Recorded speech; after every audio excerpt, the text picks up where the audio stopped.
Welcome into the WholeHog Football Podcast reaction time.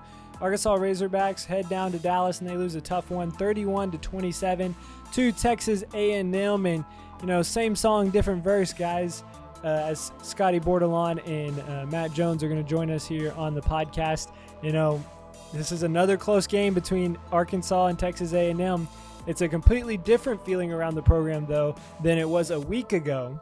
And what did you see specifically that the Hogs did better against the Aggies in the previous week? And we'll start with you, Scotty. Oh man, I think offensively, they executed a little bit better. Hit some big plays. I think they got the run game going just a little bit. Rakeem Boyd ran for nearly 100 yards, which was an improvement from the week before. And I thought some. Like C.J. O'Grady, I thought had his best game of the season. He had 8 catches for 91 yards, and he got targeted 13 times. And it just seems like whenever he goes down to Arlington, seems to always play really well.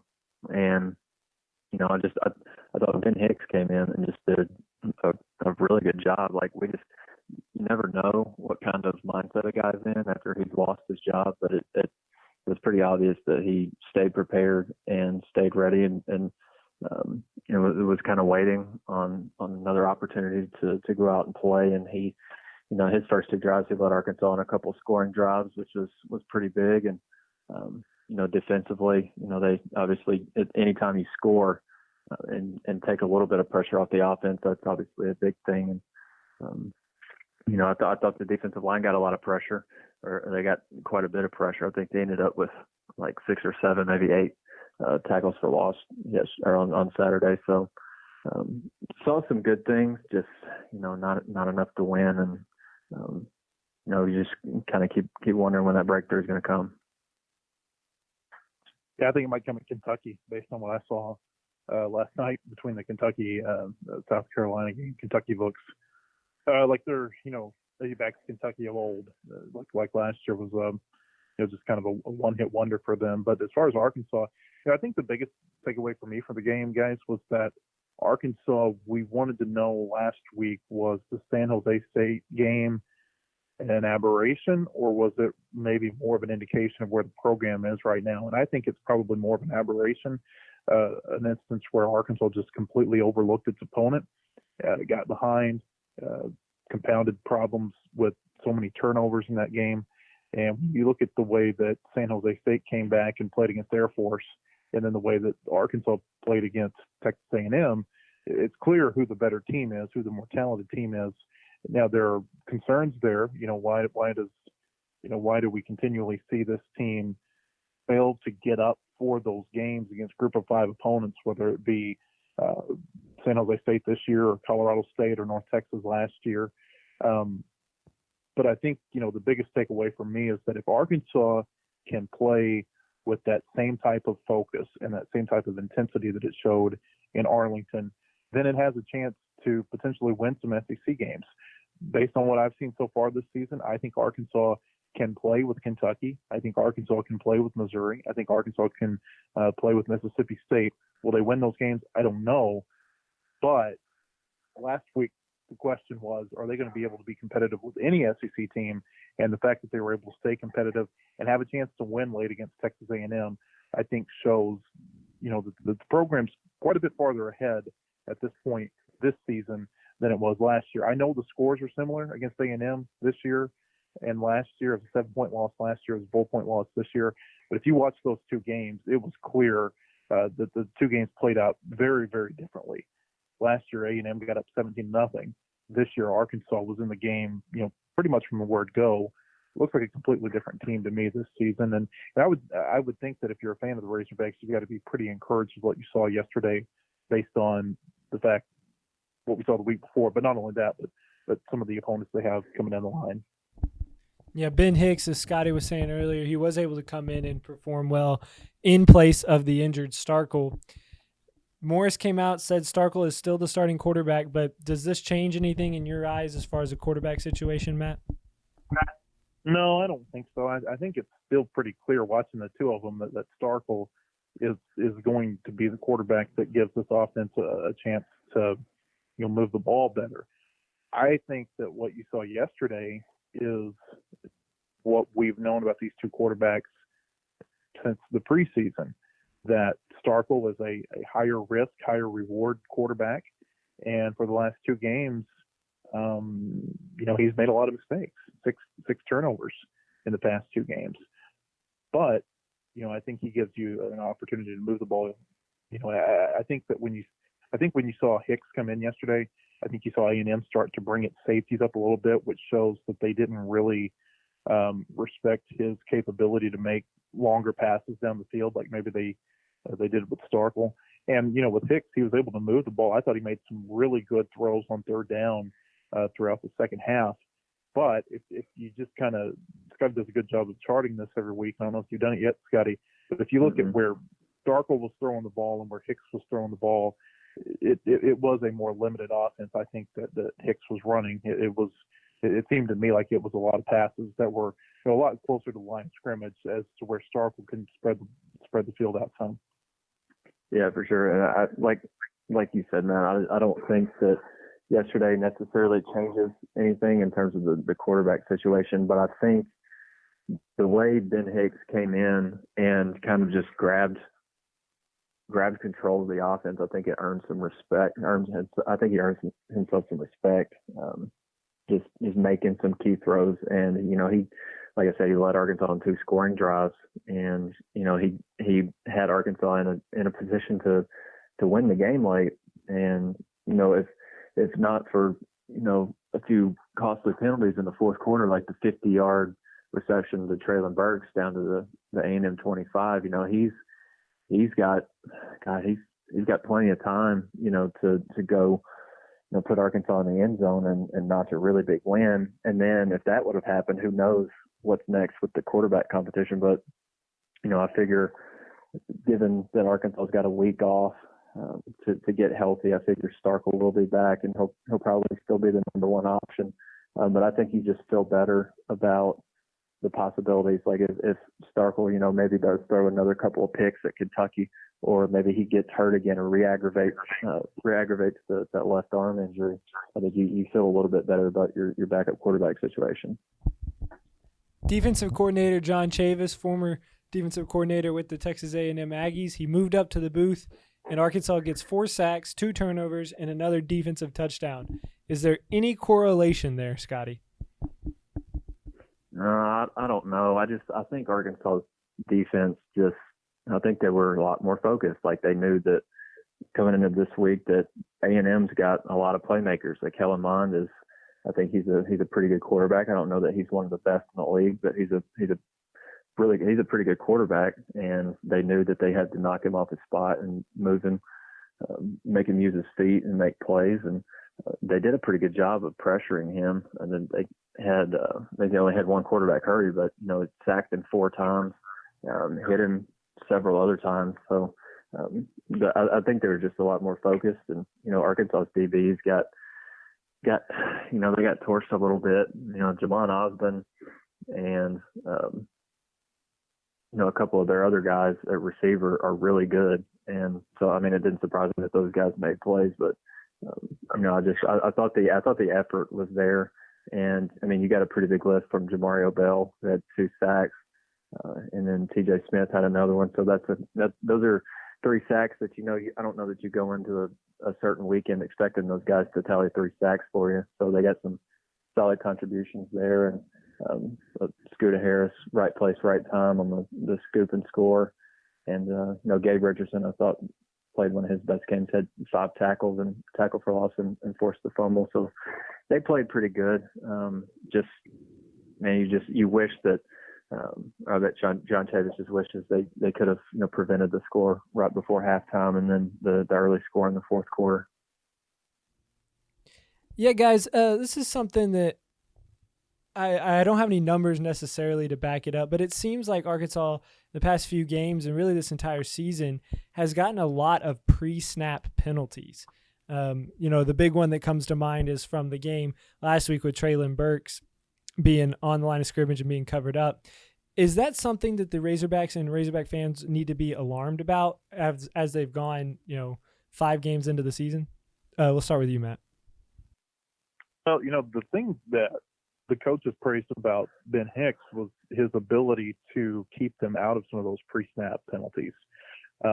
When they had that first instance of a receiver being covered up, I think it was Trey Knox had the touchdown taken off the board against Ole Miss because Burks was, over the top of the tight end at the line of scrimmage. That was Nick Starkel's maybe second, third possession of the Ole Miss game after they had taken Ben Hicks out. And I thought Jordan Rogers made a really good point on the telecast that night, that that's the quarterback's responsibility. You have to see that at the line of scrimmage, and said, that's one of the big differences between Starkel and Hicks. Now, the irony is that the receiver being covered up in the game against A&M, Ben Hicks was the quarterback after he had come in to replace Starkel. So, it's one of those deals. I almost wonder if it's an instance in those two instances. Maybe it's a matter of a quarterback coming into the game and having so much, adrenaline going that, maybe he's not catching everything he's supposed to. Maybe that's it. Maybe it's something different. But I think for the most part, if you take away those two, from an offensive, from just an offensive standpoint, they've done a pretty good job, I think, of not having pre-snap penalties. The pre-snap penalties that I remember, more so than the offense yesterday was the two instances where McTelvin Agim was lined up in the neutral zone, and I think there might have been another offsides or two, against the defense. So I don't know if there's really a concern there. I think, more than anything, it's got to be an instance where those quarterbacks are looking down the line to make sure that the alignment and the formation is right before they throw those passing plays, because those are two really big passing plays. 97 yards, I think, between the two of them that they've had wiped off the board this year because of that one penalty. Yeah, and McKelvin and Game's 2 penalties on back-to-back plays were like the most head-scratching things. And I think I turned and looked at Clay sitting a couple of seats to my right yesterday. And like, how does that happen? A game is literally, he's right over the ball or right next to the ball. I don't understand how he was lined to both sides of back-to-back plays. And I think that ended up, I can't remember if A&M scored off that or not, but still that's just a little bit of that's just undisciplined.